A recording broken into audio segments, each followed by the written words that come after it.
Beaucoup d'entre nous se posent la question de savoir si le krach économique et financier, annoncé par de nombreux économistes sérieux, risque d'avoir lieu prochainement ou pas.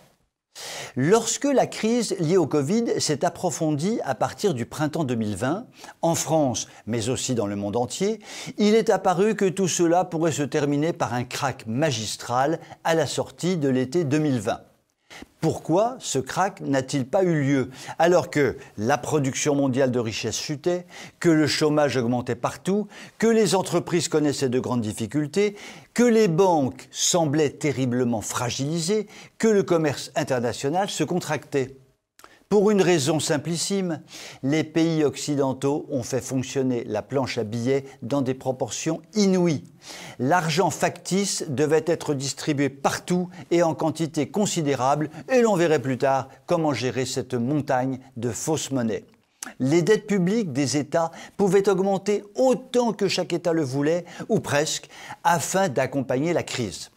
Il en est résulté un léger redémarrage de la production, un chômage apparemment contenu, mais cela au prix de facilités financières extraordinaires accordées aux entreprises et de liquidités considérables accordées aux banques par les banques centrales.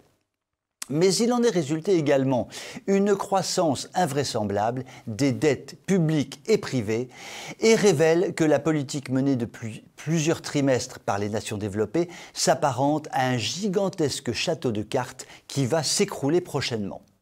Je reviens donc à la question préalable. Quand aura lieu le krach ? Il semble plus que probable que tout sera fait par les élites économiques et financières mondiales pour maintenir la situation actuelle jusqu'après les élections présidentielles françaises. Car si le krach avait lieu avant, la réaction populaire se traduirait très probablement par un vote massif au printemps 2022 en faveur d'un candidat souverainiste qui balayerait la classe politico-médiatique qui a mené la France au désastre. Par effet de ricochet, un certain nombre de grands États pourraient connaître la même évolution, ce qui serait, pour la dite caste mondialiste, un véritable désastre. Il me semble donc que la probabilité que nous soyons à peu près tranquilles pendant les 10 mois qui viennent est assez grande, sauf événement imprévu, bien sûr. Mais ne nous leurrons pas, le volcan commence à gronder et comme l'avait si bien dit Alain Peyrefitte en son temps, quand le volcan s'éveillera, la France tremblera. Je vous souhaite tout de même une très bonne soirée.